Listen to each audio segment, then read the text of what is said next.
Hi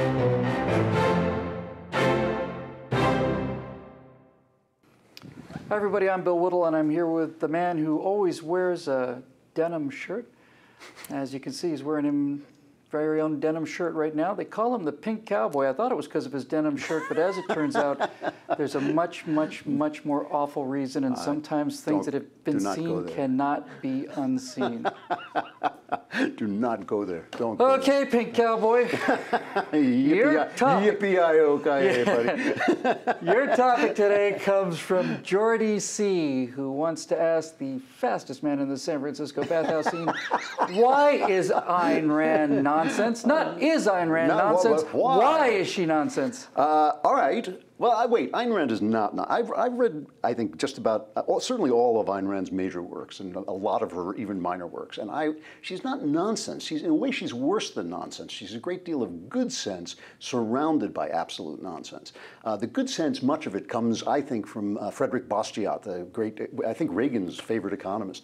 The idea that trade is the one interaction that people engage in that does not involve force, that running down business is in fact running down the one thing we do in a free exchange, where everything else, that especially all the stuff that liberals want to do, it really involves the police coming to your house and taking your property away, and that's it, and it's theft. And she really does explain that, and she dramatizes it and all that.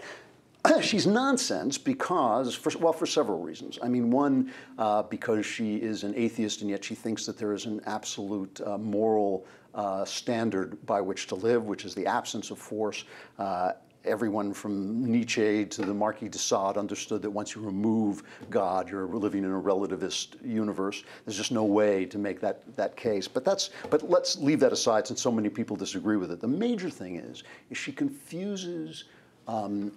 She confuses selflessness, which is a nonsense, with altruism, which is a good.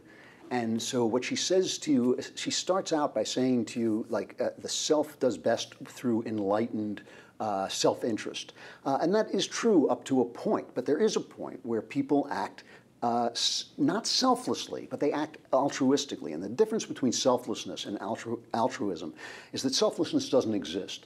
Everybody is acting for personal gain, even if that personal gain is joy, you know. And one of the things that you know, I think most Christians understand is that you do good for people, you experience joy, and there's nothing wrong with doing good to experience the joy. That's part of that is the self-interest that you find. What the mistake is getting the wrong reward from something. C.S. Lewis uses the example of marrying a woman for money. If you marry a woman for money, you're marrying her for the wrong reason. If you that's her job. Yeah, that's right, exactly. To marry you for money. To marry me for money. But if you marry a woman for love and to have her and to be with her and all this stuff, there's nothing wrong with wanting that for yourself. And so what I think Ayn Rand mistakes is she mistakes the vast array of altruism, the vast array of joys that arise from altruism and from helping each other and from standing together and not necessarily always acting by yourself. And she mistakes that for the nonsense of selflessness, which is the reason all these people come and take your money away. Oh, I'm not doing it for me. I'm not doing it to have power, says Barack Obama. I'm just doing it to be fair, to do, you know. When you hear that, you should grab hold of your wallet. And she mistakes that, those two things. And so she puts together this ethos of selfishness that leads men to blow up orphanages because they didn't get the architecture they wanted. And, you know, that's all well and good unless your kid happens to be in the orphanage. Yeah, that's right. And then it doesn't work out too well. I think one of the things that we're seeing today, and seems to get worse and worse every year among people on our team, is an overreaction to things caused by the horrors that are genuinely there. And we worry, as you said many times, I'd never really thought about this before, but conservatives are the masters of the worst case scenario, and that's because we're wired differently than liberals. We would rather have our anxiety now so that we can not worry later. They'd rather have their anxiety later because later is not today and I don't have to worry about things today. So I see people occasionally saying things like, oh, you know, you shouldn't have helped that runner-up because, you know, that's altruism and it's bad and it's self-interest and so on and so forth. Some of the stuff we've talked about before, it's a little bit silly. But I think there is a rebound against so much stuff that's being coerced upon us that certain things that are in fact sensible, decent, good, and fundamentally human are also being demonized by conservatives just out of a reflexive kind of a, my God, they're telling us what to do. Ayn Rand was a product of an oppressive police state, and she's got a perfectly good right to be suspicious of an oppressive police state.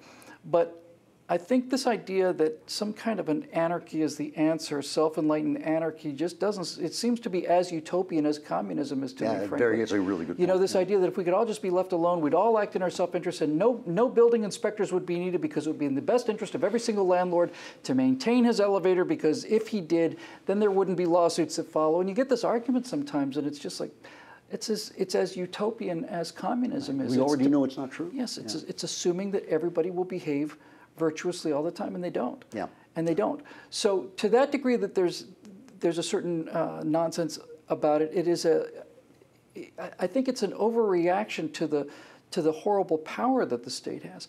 But when all is said and done, I think she's right on the money in the place where being on the money counts.